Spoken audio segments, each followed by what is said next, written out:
নমস্কার বন্ধুরা, তাপসী ঘরে সবাইকে অনেক অনেক ধন্যবাদ জানিয়ে আজকে রেসিপি শুরু করছি। দেখো, ইলিশ মাছের কালো জিরে কাঁচা লঙ্কা দিয়ে শুধু ইলিশ মাছের পাতলা ঝোল।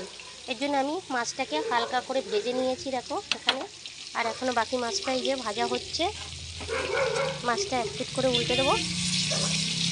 আর সবাইকে বলবো পুরো ভিডিওটা দেখার জন্য অনুরোধ করবো। এই দেখো, মাছগুলো আমি পাল্টে দিয়ে দিলাম।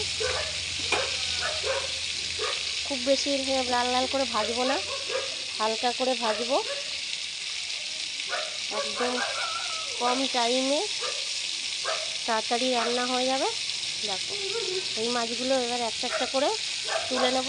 একটা করে ভাজা হয়ে গেছে।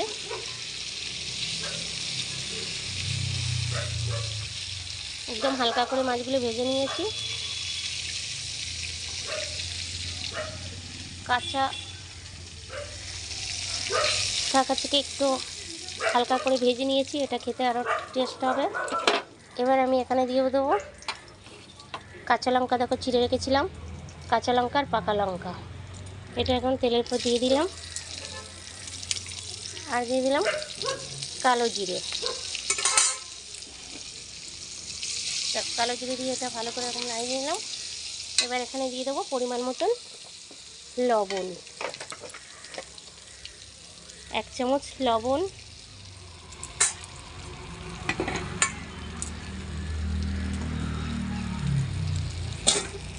এক চামচ হলুদ গুঁড়ো,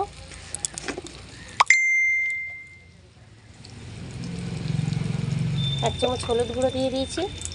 এটা ভালো করে মিক্স করে নেব। এবার এখানে দিয়ে দেবো পরিমাণ মতন জল।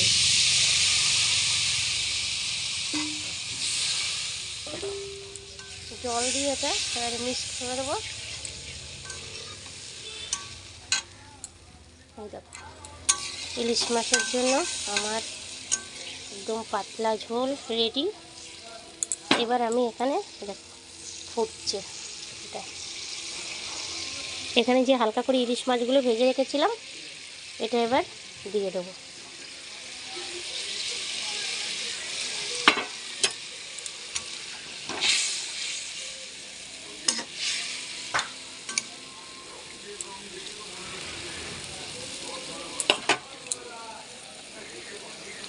এবার এখানে দিয়ে দিলাম কাঁচা লঙ্কা গোটা গোটা।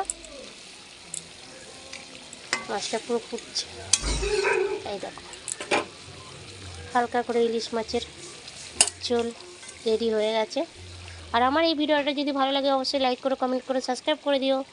আর সবাই ভালো থেকো, সুস্থ থেকো। এখানেই রাখছি, অন্য অন্য ভিডিও নিয়ে আবার শেয়ার করবো।